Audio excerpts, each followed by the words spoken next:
Assalamualaikum warahmatullahi wabarakatuh. Perkenalkan, nama saya Riza Ramyanti, NIM T 2019-7114. Saya dari kelas Matematika 3. Jadi video ini saya buat untuk memenuhi tugas ujian akhir semester mata kuliah fikih.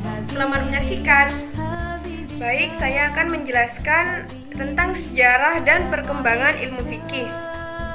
Jadi yang pertama, ilmu fikih dimulai pada masa Nabi Muhammad SAW. Pada masa Nabi Muhammad, fikih memiliki makna yang sangat luas. Periode ini dimulai sejak diangkatnya Muhammad menjadi seorang nabi dan rasul hingga wafatnya Nabi. Periode ini hanya berlangsung sekitar 22 tahun beberapa bulan. Walaupun hanya berlangsung sebentar, tapi periode ini sangat menentukan dan berpengaruh besar terhadap perkembangan ilmu fikih selanjutnya. Jadi pada masa Nabi Muhammad SAW dibagi menjadi dua bagian, yaitu periode Mekah dan periode Madinah. Pertama, periode Mekah. Pada periode ini lebih tertuju pada permasalahan akidah, karena disinilah agama Islam pertama kali disebarkan dan ayat-ayat yang diwahyukan lebih banyak pada masalah ketauhidan dan keimanan. Akidah diyakini sebagai fondasi dalam kehidupan. Untuk itu, pada masa ini lebih ditekankan pada perbaikan akidah agar akidahnya benar dan fondasi kehidupan pun akan kokoh. Kedua, periode Madinah. Pada periode ini, kaum Islam bertambah banyak dan berkembang pesat sehingga mengakibatkan timbulnya persoalan-persoalan baru dan dilakukan perluasan syariat dan peraturan-peraturan untuk masyarakat. Karena untuk mengatur hubungan antar masyarakat satu dengan masyarakat lainnya, antar kelompok satu dengan kelompok lainnya di lingkungan masyarakat Madinah seperti Yahudi dan Nasrani. Pada periode Madinah inilah turun ayat-ayat menerangkan hukum-hukum syariah dari semua persoalan yang dihadapi manusia, baik ibadah seperti sholat, zakat, puasa, haji, muamalat seperti aturan jual beli, masalah kekeluargaan, dan lain-lain. Dengan kata lain, periode Madinah dapat pula disebut periode revolusi sosial dan politik. Pembentukan fikih di masa Nabi Muhammad menekankan pada tiga aspek utama yang terkait dengan tugas kenabian beliau. Aspek-aspek tersebut antara lain: 1. Memperbaiki kepercayaan dan agama masyarakat di zaman jahiliyah. 2. Memperbaiki akhlak masyarakat jahiliyah. 3. Menetapkan aturan-aturan hidup sesuai dengan nilai dan prinsip Islam. Nah, selanjutnya sumber hukum pada masa Nabi Muhammad SAW. Yang pertama ada Al-Quran, yang kedua As-Sunnah, dan yang ketiga ijtihad. Contoh fikih pada Nabi Muhammad SAW adalah perintah untuk melakukan sholat, perintah untuk melaksanakan zakat, dan perintah untuk melakukan puasa. Yang kedua adalah pada masa sahabat. Masa sahabat ini bermula sejak wafatnya Nabi Muhammad SAW pada tahun 11 Hijriah dan berakhir ketika Muawiyah bin Abi Sufyan menjabat sebagai khalifah pada tahun 41 Hijriah. Pada periode ini hiduplah sahabat-sahabat Nabi terkemuka yang mengibarkan bendera dakwah Islam setelah wafatnya Nabi. Pada masa ini Islam sudah meluas yang mengakibatkan adanya masalah-masalah baru yang timbul. Oleh karena itu tidaklah mengherankan apabila pada periode sahabat ini bidang hukum ditandai dengan penafsiran para sahabat dan ijtihadnya dalam kasus-kasus yang tidak ada nasnya. Pada masa sahabat ini Al-Quran telah terkumpul dan dibukukan menjadi satu mushaf. Pada periode sahabat dibagi menjadi 4 masa pemerintahan. Masa pemerintahan Abu Bakar As-Siddiq, yang kedua masa pemerintahan Umar bin Khattab, yang ketiga masa pemerintahan Utsman bin Affan, dan yang keempat masa pemerintahan Ali bin Abi Thalib. Selanjutnya sumber hukum pada masa sahabat, yang pertama adalah Al-Quran, yang kedua Sunnah Nabawiyah, yang ketiga ijma', dan yang terakhir ijtihad. Contoh fikih pada masa sahabat adalah 1. Memerangi orang yang tidak mau membayar zakat, 2. Ahli waris, 3. Pernikahan seorang wanita yang sedang iddah. Yang terakhir masa tabi'in, disebut juga periode pembinaan dan pembukuan hukum Islam. Metode istinbat menjadi semakin jelas dan meluas, berkembang pusat studi Islam. Jadi pada masa ini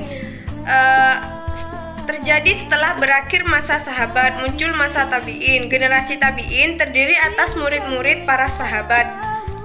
Mereka mendasarkan pendapat mereka kepada pendapat para sahabat. Secara garis besar, para tabi'in melakukan ijtihad dengan dua cara. Yang pertama, mereka mengutamakan pendapat seorang sahabat dari pendapat sahabat yang lain.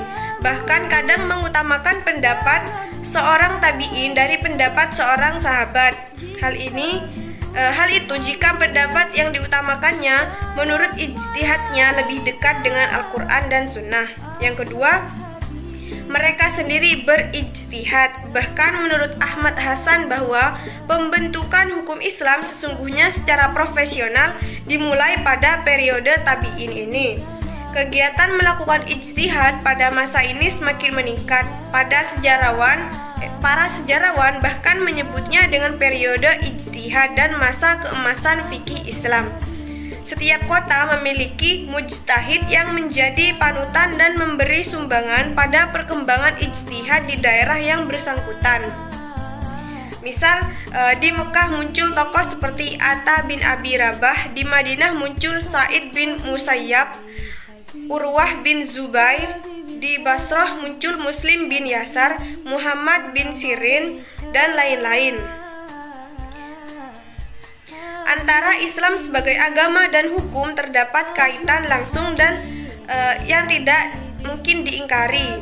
Meskipun baru setelah tinggal di Madinah, Nabi yang melakukan kegiatan legislasi, namun ketentuan-ketentuan yang bersifat kehukuman telah ada sejak di Mekah. Bahkan justru dasar-dasarnya telah diletakkan dengan kokoh pada periode yang pertama itu.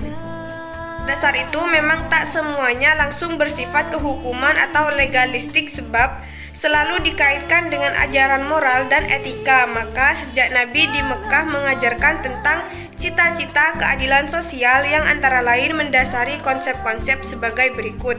Yang pertama, tentang harta yang halal dan haram. Yang kedua, keharusan menghormati hak milih sah orang lain. Yang ketiga, mengurus harta anak yatim secara benar. Dan yang terakhir, perlindungan terhadap kaum wanita dan janda. Sumber hukum pada masa tabi'in, yang pertama ada Al-Quran, yang kedua As-Sunnah, yang ketiga ijtihad, dan yang keempat mengumpulkan dan menulis hadis. Selanjutnya, proses munculnya mazhab. Mazhab adalah metode yang terbentuk setelah melalui pemikiran dan penelitian. Kemudian orang-orang yang mempercayainya menjadikan metode itu sebagai pedoman. Sejarah mazhab bermula dari pemikiran atau pendapat seorang imam dalam memahami sesuatu, baik filsafat, hukum, teologi, politik, dan lain sebagainya. Pemikiran itu kemudian diikuti oleh kelompok atau pengikut dan dikembangkan menjadi suatu aliran, sekte atau ajaran. Secara harfiah, kata mazhab sendiri berasal dari kata zahab, yashabu, yang berarti pergi. Pada dasarnya, mazhab-mazhab dalam Islam timbul antara lain karena adanya perbedaan dalam memahami ajaran yang terdapat dalam Al-Quran dan As-Sunnah. Perbedaan pendapat mengenai maksud ayat-ayat Zani ad-dalalah adalah salah satu alasan munculnya mazhab-mazhab dan aliran-aliran dalam Islam. Selanjutnya ada 4 jenis mazhab dalam fikih. Yang pertama, mazhab Hanafi. Mazhab Hanafi didirikan oleh Nu'man bin Sabit atau yang lebih dikenal dengan Abu Hanifah. Pemikiran hukumnya bercorak rasional. Mazhab ini berasal dari Kufah, sebuah kota yang telah mencapai kemajuan yang tinggi sehingga persoalan yang muncul banyak dipecahkan melalui pendapat, analogi, dan kias. Murid-murid Abu Hanifah yang menonjol antara lain adalah Abu Yusuf dan Muhammad bin Hasan Asy-Syaibani. Pada masa Utsmani, mazhab ini merupakan mazhab resmi kerajaan. Yang kedua, mazhab Hanbali.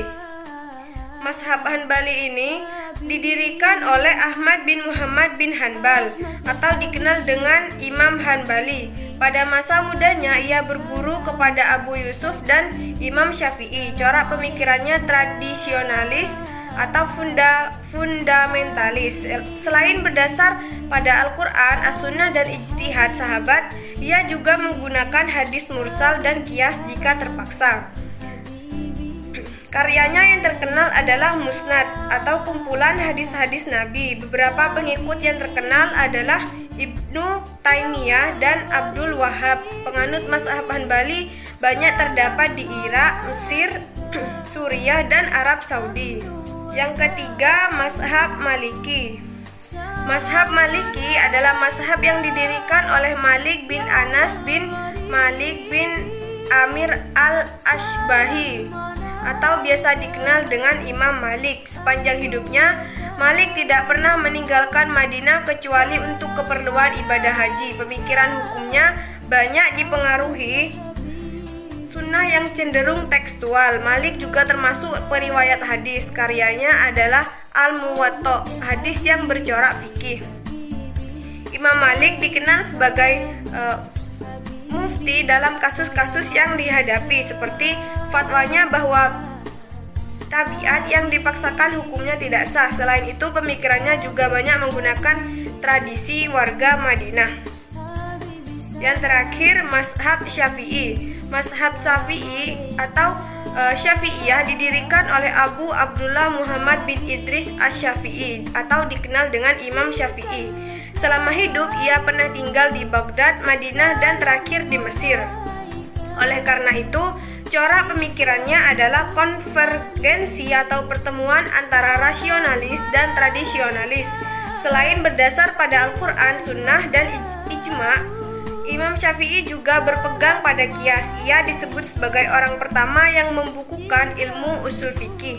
Dengan karyanya Ar-Risalah, pemikirannya yang cenderung moderat diperlihatkan dalam Qaul Qadim dan Qaul Jadid. Untuk penyebarannya, mazhab Syafi'i banyak dianut di pedesaan Mesir, Palestina, Suriah, Irak, India, Yaman, dan Indonesia. Nah, itu tadi video penjelasan dari saya. Terima kasih telah menyaksikan. Jangan lupa